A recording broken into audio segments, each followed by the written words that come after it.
Horas, horas, horas, balik ke Akademi dari tepian Danau Toba yang indah sekali. Oke pemirsa ya, saya sedikit berbicara tentang apa dulu ya. Teror dan teror inilah cara negara kita masih ya menghadapi apa namanya perdebatan ilmiah, peperangan ilmiah malah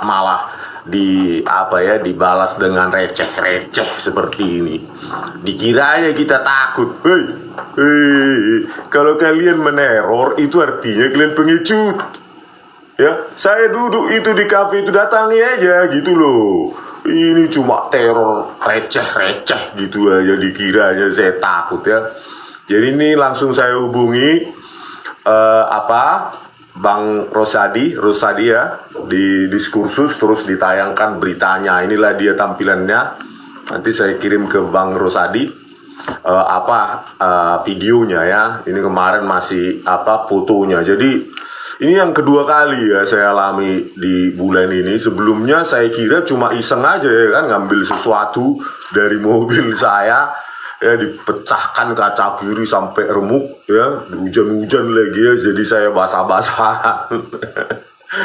Terus yang kedua ya ini gitu loh, di sinilah saya paham, oh ternyata saya sudah dikuntit selama ini.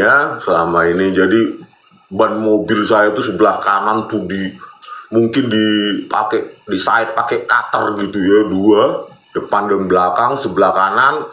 Terus yang sebelah kanan juga kaca diretakkan, jadi udah habir-habir dia, udah menggantung gitu. Saya memperbaiki kemarin, untung aja nggak hujan ya.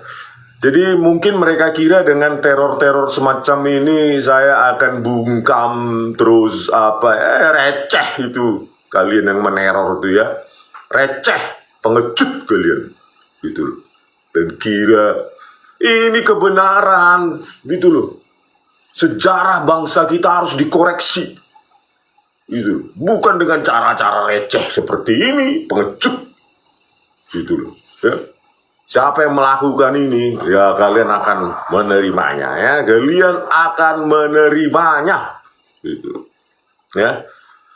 Biarkan alam pencipta, alam semesta ini yang akan melakukannya untuk kalian ya.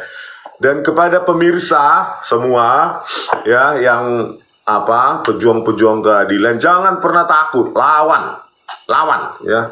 Jikapun saya terbunuh ya, nggak boleh di YouTube ya, terbinih dalam kasus ini ya, semoga lahir pejuang-pejuang keadilan yang lain. Mati satu, tumbuh seribu, itu kata pahlawan kita ya, memperjuangkan hanya modal bambu runcing pun mereka siap mati ya. Mati satu, tumbuh seribu, itulah yang harus kita pegang ya. Karena melawan penjajahan asing itu gampang, tetapi penjajah di dalam bangsa sendiri, selimut sendiri, itu yang paling susah, kata Bung Karno. Ya memang benar gitu loh ya, masa kayak gini ya. Ya jadi sudah saya laporkan ya, itulah ya, kalau saya ada apa-apa kalian tahu ya, bahwa perjuangan itu ada harganya, ada harga yang harus dibayar ya. Kalau kita takut ya mereka lah senang ya. Tetap aja saya datang nanti tanggal 15 di UGM dan tanggal 16 ke Solo. Apa rupanya ya, kalau dibilang kenapa ngurusin ijazah orang, ini bukan random people loh, ini 10 tahun presiden ya. Kalau dia benar alumnus UGM, itu harus bangga menjadi seorang alumnus UGM, bukan panggil pengacaranya, bla bla bla. Pengacaranya aja pun belum yakin, saya belum pernah itu melihat ijazah aslinya, langsung menuduh orang hoax. Pengacara apaan itu? Haters. Ya? Dikatakan haters, pembenci. Ngapain kita benci? Ya. Itulah klasifikasi atau provokasi itu. Ngapain kita benci? Ya. Ya kita perlu tahu benar nggak dia KKN di mana, biar kita visitasi besok, kita tanya sama Bu Rektor OPA Emilia, di mananya Pak Jokowi ini KKN, kuliah kerja nyata, biar langsung kita kunjungi gitu loh, kita verifikasi benar nggak gitu ya. Itu loh, karena tanpa KKN ya, saya kira 4 SKS juga zaman saya 4 SKS, mungkin zamannya Pak Joko Widodo tahun 80-an ini sama, karena sejak tahun 1979 UGM mewajibkan mahasiswanya melakukan KKN, kuliah kerja nyata, dan itu gampang sekali memverifikasinya. Di desa mana, temannya siapa saja, laporan KKN-nya ada nggak, dosen pembimbing lapangannya bagaimana, karena di situ berkumpul antar fakultas ya, setiap subunit desa, unitnya kecamatan. Karena sudah saya ceritakan kan, saya KKN di Desa Gepil, Kecamatan Gepil, Kabupaten Wonosobo. Kalau diverifikasi pasti masih ada itu orang yang kenal saya. Kenapa? Saya tidur dengan teman-teman tuh, kalau nggak salah 6 orang ya, di rumah Pak Cari, di pinggir jalan ya, di pinggir jalan ya, 1,5 atau 2 bulan saat itu ya. Ya itu pasti ada, karena ada orang di situ ya. Terus anak-anaknya Pak Cari sekarang pasti masih ada di Desa Gepil itu, persis itu di pinggir jalan. Kecamatannya pun, kantor camatnya di pinggir jalan juga itu. Kalau arah ke Wonosobo ya, rumah Pak Cari sebelah kanan dan kantor kecamatannya sebelah kiri. Kalau kita arah ke Wonosobo dari Purworejo atau dari Borobudur, kan detail gitu loh. Itulah orang yang benar-benar alumnus Gajah Mada, menerapkan ilmunya ya sebisa mungkin ya. Saya sudah bilang, saya membuat lampu jalan pakai bambu dan batu, jalan tanah kita buat jalan batu dari kali ya. Kita apa juga bantu-bantu mukul-mukul batu itu dari kali ya, dari sungai gitu loh. Jadi besok ya tanggal 15 Bu Ova Emilia ya, sediakanlah ya semua proses akademik dari Joko Widodo itu, sediakan. Masuknya lewat jalur apa, prestasi, raport, atau lewat apa namanya, Sipenmaru kan. Kalau saya dulu UMPTN ya, dari Medan saya ujian kan gitu. Terus tahapannya, transkrip nilainya, terus di mana dia PKL, di mana dosennya, pengujinya siapa, KKN di mana, IPK-nya berapa, katanya di bawah 2 ya, pengakuannya Pak Jokowi ya, kok bisa di bawah 2 itu bisa lulus kan begitu. Ya udah, kita uji saja, bukan hanya uji ilmiah ya, tetapi uji kelengkapan administrasi ya. Itu harus diverifikasi besok tanggal 15. Bukan apa, Pak Jokowi ini orang nomor 1 loh, 10 tahun ya. Dan kalau benar lulusan alumni UGM, maka dia satu-satunya alumni UGM dari 300.000 lebih. Berarti dia orang terbaik, harus dokumentasikan selengkap-lengkapnya kan gitu Bu Ova. Kalau nggak ada ya, apalagi data KKN nggak ada, lembar pengesahan skripsi nggak ada apanya ya, ini nggak ada apanya, pengujinya tanggalnya nggak ada, lalu langsung lompat ditandatangani dekan. Ini kan ya, sudah melanggar aturan administrasi yang saya tahu saat saya kuliah ya, sangat seksama, detil dan ketat itu UGM ya. Nggak tahu kalau sekarang ya. Kalau zaman saya di Fakultas Teknik, jangan berani-berani minta tanda tangan ketua jurusan, apalagi dekan, kalau lembar pengesahan skrip penguji itu tidak ada. Bisa dibolang kita, dipelototi, dimarahin. Ini Anda mahasiswa atau apa ya kan? Harus diajar-ajari kan gitu ya. Terus berikut juga dengan pembimbingnya, Pak Kasmujo atau Pak Ahmad Sumitro kan begitu ya. Dekannya juga siapa? Karena menurut biografi Pak Ahmad Sumitro, itu dia dekan, menjabat dekan Fakultas Kehutanan tahun 1983 sampai 1986. Itu di bukunya. Kalau buku yang menyediakan biografi adalah penulisnya, Pak Ahmad Sumitro itu sendiri. Nah, ini perlu kita minta informasinya. Siapakah? Karena pasti di zaman itu ribuan tanda tangan Pak Ahmad Sumitro sebagai dekan. 1983 sampai 1986. Ya, belum lagi teknologi cetak. Lembar pengesahan skripsi yang satu-satunya ini di dunia tahun 1985 ini. Ya, dicetak dengan font yang sangat modern, dengan lengkungan yang sudah menggunakan kurva Bezier, ya, pelengkungan kurva Bezier, polinomial pangkat 2 atau dan pangkat 3. Ini kan sudah cantik sekali. Saya ketik modern aja begini hasilnya, ya. Jadi itulah Bu Ova, ya, jangan lari kemana-mana, ya, apakan dulu, tanggalkan semua acara-acara yang lain, ya ini demi negara ini, itu loh. Ya, kalau nanti Anda tidak ada di sana atau kami dihadang, ya rakyat ya, tinggal menyimpulkan, gitu loh. Yang rugi siapa, kan?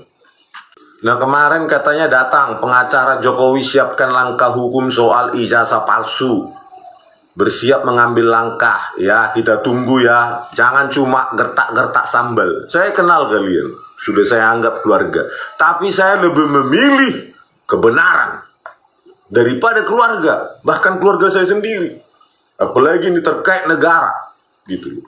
Saya akan memilih kebenaran daripada keluarga. Jangankan cuma kenal, keluarga, gitu ya. Terus kita baca di sini bla bla bla bla bla bla. Kami sudah menjadi kuasa. Meski hal ini sebenarnya sudah lama ya, sejak 2003 perkaranya. Ya, kalian sendiri. 2023. Nah, sejak 2023 perkaranya. Saya nggak tahu 2023, saya nggak ngikuti. Poinnya, ya, poinnya yang pertama. Yang kedua, kalian sendiri rupanya para pengacara itu sudah melihat rupanya ijazah Jokowi yang asli. Coba saya tanya lah dulu, ya. Pengacara harusnya minta itu ijazah aslinya, tunjukkan dulu pada saat konvers. Itu jangan bilang orang hoax. Ya, di mana hoaxnya saya coba? Ya, ayo kita buktikan di pengadilan kalau cuma acara-acara receh-receh hoax itu, kan gitu. Ya, masa setingkat kantor pengacara U2 Hasibuan hanya receh-receh hoax? Di mana hoaxnya coba? Saya datang sendiri ke perpustakaan Fakultas Kehutanan UGM untuk melihat skripsi itu, yang orang lain mungkin belum pernah, orang di luar UGM. Bahkan Pak Roy Suryo katanya datang nggak dikasih. Kan itu yang mungkin dari doa-doa orang jutaan rakyat. Kenapa tiba-tiba petugas perpustakaan itu memberikan kepada saya dan saya tidak minta? Tidak saya minta, langsung diberikan. Disitulah saya tahu, ya, perbedaan secara kasat mata apa ini antara isi mulai dari prakata dengan lembar pengesahan, ya, dan itu diketik modern. Saya lihat dengan mata telanjang, saya foto. Kalian para pengacara pasti pernah menyusun skripsi, ya, pernah menyusun skripsi kalian, ya, kalau nggak ijazah tembak, ya. Kalau kalian benar tidak ijazah tembak, maka di lembar pengesahan harus ada diverifikasi, ditandatangani oleh dosen penguji. Itu loh. Di mana saya hoax? Kalau kalian ingin mempermalukan diri kalian, ayo kita tanding, tuntut saya. Masalah-masalah receh hoax. Ini saya foto sendiri, bukan hoax saya. Ini dari foto saya sendiri nih, kamera saya sendiri nih. Ya. Di mana hoaxnya? Jadi kalau mau lapor, oke, saya siap, ya. Saya siap tantangan kalian. Sekalian harusnya jangan yang hoax, ya. Tuntut saya yang mengatakan ijazah Joko Widodo palsu 11.000 triliun %. Itu baru mantap gitu loh berita dunia. Kalau cuma hoax apalah itu, receh-receh seperti itu dilayani.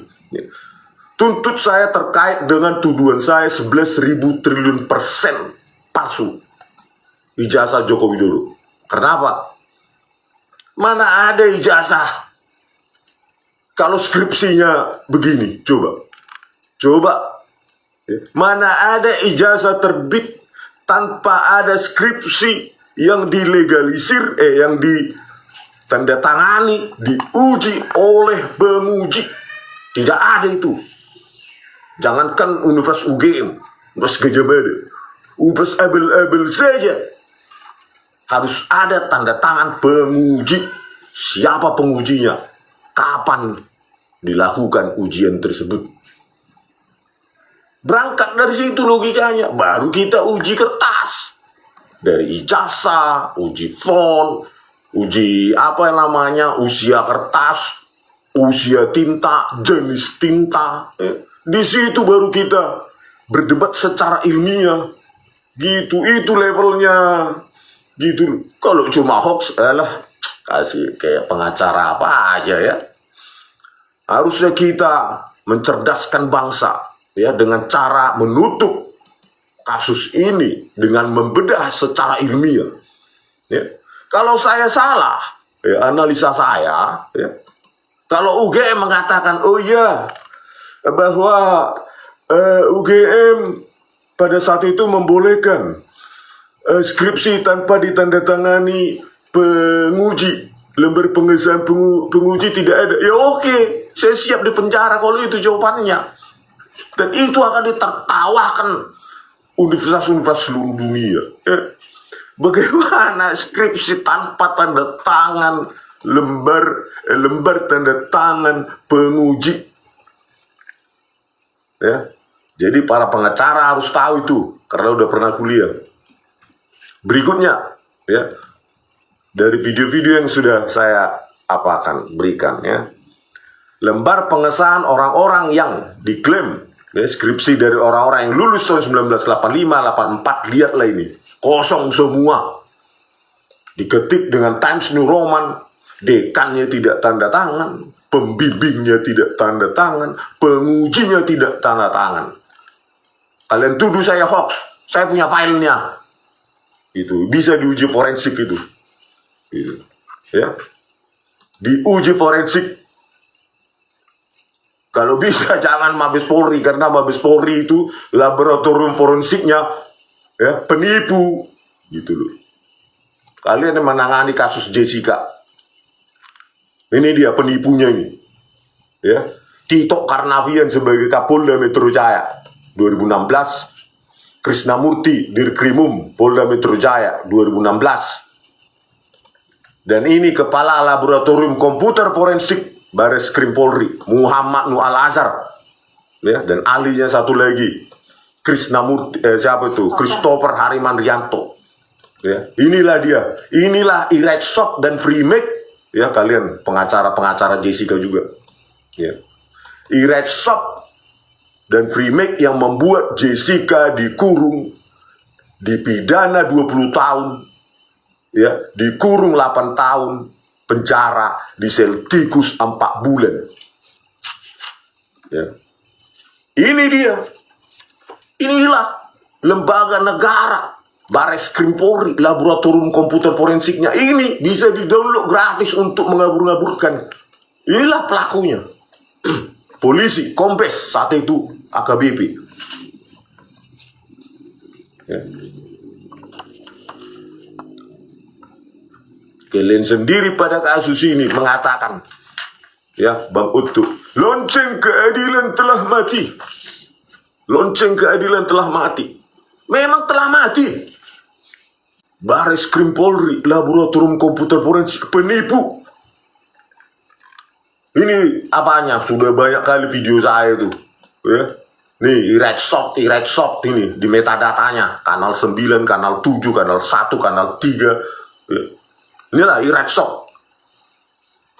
Kalian bilang lagi yang katanya ahli pakar. Memang kalian gak pakar apaan. Gitu. Ini bidang saya. Makanya saya bilang, peperangan ilmiah lah, debat ilmiah lah yang akan mengakhiri segalanya. Gitu. Masalah menang atau kalah Itu urusan lain, tanding dulu. Gitu loh. Kita sebutkan semua data-data ilmiah. Ya. Kita berdebat secara ilmiah, live, terbuka, agar mata publik tahu. Gitu loh. Jangan dibungkam. Ya, media-media tidak berani ketika saya maju sidang PK kemarin. Tidak ada media. Sok-sok datang kamera besar-besar, tapi tidak ada ditayangkan. Padahal saya jelas-jelas mengatakan ini Red Shop dan Freemake yang dilakukan oleh Tito Karnavian, Krisnamurti, Muhammad Nur Al-Azhar, polisi, Bareskrim Polri. Kiranya saya main-main, ya. Kita tanding begitu, ya. Saya sudah katakan, saya kenal kalian, tapi saya lebih memilih kebenaran. Negara ini butuh kebenaran. Orang Batak bilang, nenek moyang orang Batak bilang, habonaron dobona. Kebenaran adalah akar dari segalanya. Kalau kalian tidak memegang itu, maka akan hancur.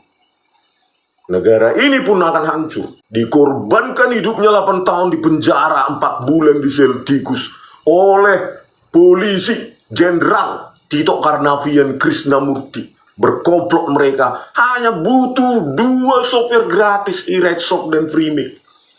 Inilah negara kita sampai sekarang tidak menindaklanjuti ini. Listio Sigit Prabowo, Kapolri pengecut itu. Mana berani dia panggil saya sekalipun. Keyakinan saya inilah, ya, berdasarkan keilmuan yang saya pelajari.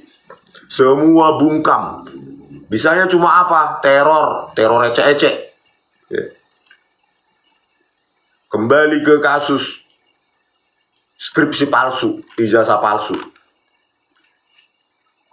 Kalian yang sudah pernah kuliah, ya, kalian yang sudah pernah kuliah, percaya nggak pengakuan? Iya, ijazah asli. Satu pun manusia di muka bumi ini tidak pernah melihat ijazahnya. Satu pun. Percaya kalian? Ini bukan masalah agama imaterial. Iman. Ini masalah bukti material. Kok bisa menuduh orang mengatakan hoax, dia sendiri tidak pernah melihat ijazah aslinya? Logika apa itu? Gitu. Kalau saya melihat, saya langsung skripsinya, gitu. Saya pegang itu. Saya datang langsung, bukan cuap-cuap. Saya langsung pegang ini, skripsinya ini.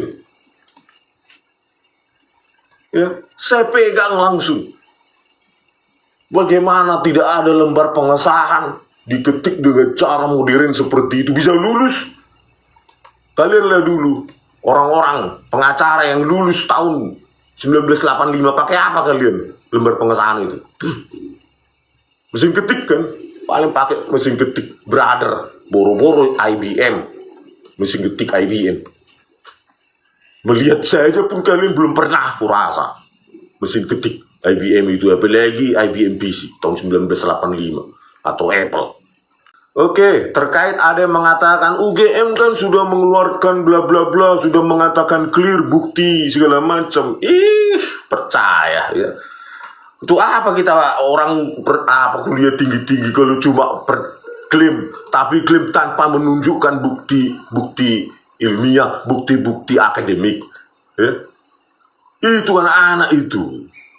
Nggak ada kritis sama sekali. Kita lihat sejarahnya, Menristek Dikti 12 PTS ya tahun 2015, 12 perguruan tinggi swasta jual ijazah palsu dibekukan, itu tahun 2015. Jadi kalau kita melihat perguruan tinggi pengakuan saja, anak-anak itu tumpul analisa, lihatlah ya. 12 PTS jual ijazah palsu dibekukan. Artinya apa? Di sini harusnya lembaga yang lebih tinggi dari UGM, yaitu Dikti, Ristek, ya, Kementerian Ristek, itu harusnya turunkan, terjun ke lapangan, jangan terima saja pengakuan UGM gitu loh. Ini kan perguruan tinggi itu bisa jual ijazah palsu. Why not UGM gitu loh. Bukan UGM-nya, yang orang-orang di dalamnya loh yang memanfaatkan gitu loh. Ya, justru saya ingin membersihkan nama UGM. Kok bisa skripsi gini bisa lulus? Ini teman-temannya kosong semua. Diketik dengan tahun 85, 84 lulus, diketik dengan Times New Roman, dengan teknologi cetak printer sudah inkjet atau laser jet ini. Itu loh, bagaimana Kemenristek Dikti ini? Kenapa nggak turun tangan? Takut kalian? Ini ya. Ini juga ada beritanya. Menristek tutup di Kumparan ya, 243 perguruan tinggi karena kasus ijazah palsu. Itulah. Siapa bilang kalau siapa yang mengeluarkan ijazah itu harus kita terima karena dia yang memproduksi ijazah. Nah, ini buktinya. Makanya harus punya kuota ya untuk men-search, beli kuota internet atau wifi gratis. Ya, jadi kalau alasan-alasan itu ya yang dikatakan sudah diperiksa KPUD kan banyak ya. JR Saragi sudah 2 kali periode bupati ya, kedapatan juga pada saatnya ngagup gubernur. Jadi ya, kemampuan deteksi KPUD itu tidak menjadi alasan bahwa itu asli ya. Tidak menjadi alasan bahwa itu asli karena banyak kasus. Itu loh. Bahkan alasan yang kedua, UGM sudah mengatakan bla bla bla clear. Loh, UGM kan perguruan tinggi kan? Ya tetap ada kemungkinan gitu loh. Ada kemungkinan, kita harus analisa sepanjang nggak ada bukti akademik, bukti sains. Itu loh. Itu pengakuan. Karena perguruan tinggi ini 243 perguruan tinggi ditutup karena kasus ijazah palsu. Ya, kalau kita percaya saja keterangan perguruan tinggi tersebut, ya nggak jadi ditutup dia. Berarti Kemenristek saat itu turun ke lapangan memeriksa. Nah, ini pentingnya Kemenristek atau pusat Pak Prabowo Subianto menerjunkan tim independen memverifikasi proses akademik mulai dari awal Joko Widodo. Jangan UGM. Ya rumahnya sendiri tuh ya, harus orang yang lebih tinggi, higher power Pak Prabowo Subianto. Jangan memdiamkan ini, terjunkan langsung, perintahkan Kemenristek Sains dan Teknologi ya, untuk menerjunkan tim independen, dibedah itu proses akademik, masuknya dari mana ya, mulai dari awal, transkrip nilai. Ya, kalau ada PKL, KKN, periksa, terjunkan ke lapangan, ke desa KKN, ya benar enggak? Karena tanpa KKN enggak mungkin dia bisa lulus. Itu wajib di UGM. Dan proses akademik yang lain, uji skripsi. Kapan itu dilakukan? Apakah benar pembimbing skripsinya Kasmujo, Pak Kasmujo atau Pak Ahmad Sumitro? Dekannya saat itu siapa? Uji saintifik kertas, cinta. Uji teknologi, rekonstruksi coba begini, tim dari Kemenristek Dikti. Rekonstruksi lembar pengesahan seperti ini dengan teknologi 1985. Kan itu tugas kalian, gitu loh. Apalagi ini teman-temannya, kosong. Bisa lulus nggak dari UGM kayak gini? Lembar pengesahan skripsi kosong. Padahal, siapa ini? Sigit Hardwinarto, ya, ini sudah profesor di Universitas Mula Warman di Kalimantan Timur ya, Kalimantan Timur, sudah profesor nih, tapi skripsinya kosong begini. Dan dia komisaris PT Pupuk Kaltim dan komisaris PT Inalum di Sumatera Utara, dan dia dirjen planologi di Kementerian Lingkungan Hidup dan Kehutanan. Masa skripsinya begini? Coba, kosong ya. Kalau benar kosong ini tidak ditandatangani oleh pembimbing, penguji maupun dekan, berarti dia profesor yang harusnya masternya dan doktornya dan profesornya harus gugur juga ya. Mana ada S2, S3, berapa itu? Tak apalah itu, S4 profesor. Kalau skripsinya begini, bodong begini. Ini kan Kemenristek ya, Sains dan Teknologi, apapun nama kementerian kalian, saya lupa karena berganti-ganti terus, Saintek atau apa ya. itu turun tangan, itu diperiksa secara independen. Itu baru Pak Prabowo Subianto. Ya.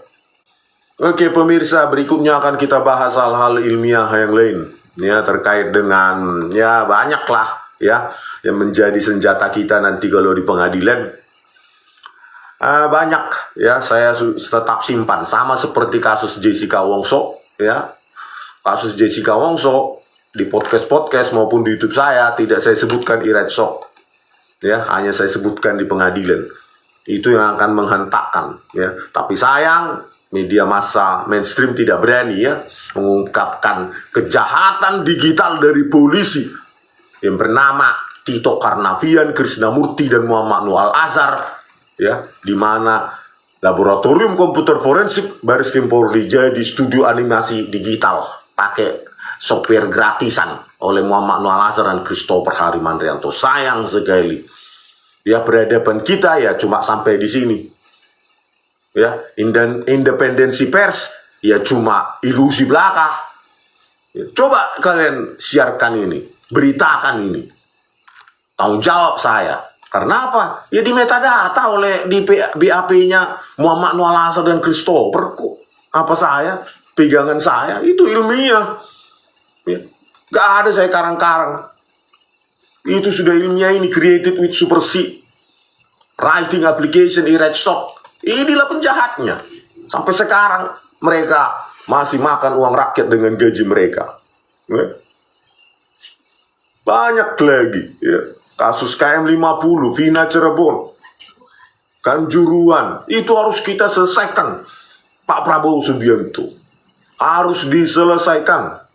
Kasus Vina Cirebon, ada data ekstraksi SMS dari kepolisian digital forensik Polda Jabar pukul 22.14.10 ya, dari ekstraksi mereka, dan ada di lampiran jaksa kemarin juga ditunjukkan di depan hakim.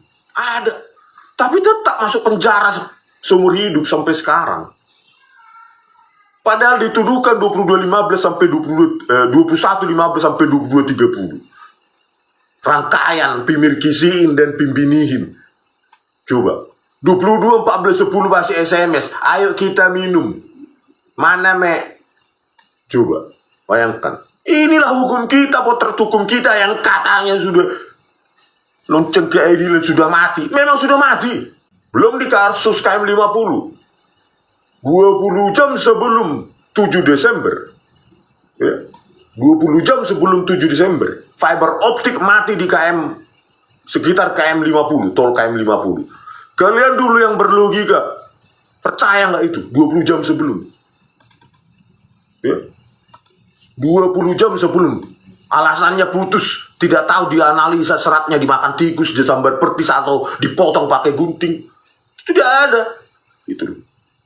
20 jam sebelum CCTV di rest area KM50 diperintah hapus. Data HP di masyarakat, saksi di rest area KM50 diperintah hapus oleh polisi. Jejak darah dibersihkan, tidak malah di polis lain. Rest area yang baru berdiri, rest area KM50 baru berdiri setahun, dibongkar dengan alasan-alasan pembenaran. Itulah negara kita ya. Negara kita ya seperti ini. Gitu. 70 berapa? 80 tahun merdeka. Agustus ini 80 tahun. Begini potret hukum di Indonesia. Pak Prabowo, Anda kan katanya siap mati demi rakyat. Bukan untuk orang elit kan, rakyat elit kan. Benahi ini. Termasuk kasus ijazah palsu, skripsi palsu. Kalau skripsinya palsu, ijazahnya palsu, pasti data KKN juga tidak ada. Itu loh. Nggak bisa ditukang-tukang itu, apalagi data KKN. Oke pemirsa ya, semoga kita teror-teror semacam ini tidak membuat kita takut ya. Kita harus berani. Kalau kita sayang sama republik ini, ya kita harus beranilah. Kalau cuma hartanya yang kita kejar di dunia ini nggak value, biarkan mati, bawa uangnya itu, emas-emasnya itu ke apa ya, ke kuburan. Paling enak hidup ya, kalau kita kejar value, kebenaran, nilai yang kita kejar. Ya. Saya sudah bilang, jangankan cuma kenal, keluarga saya pun ya, dibandingkan keluarga, saya memilih kebenaran, apalagi kebenaran ilmiah. Pemirsa, sampai sekian dulu. Sampai jumpa di video kami selanjutnya. Horas.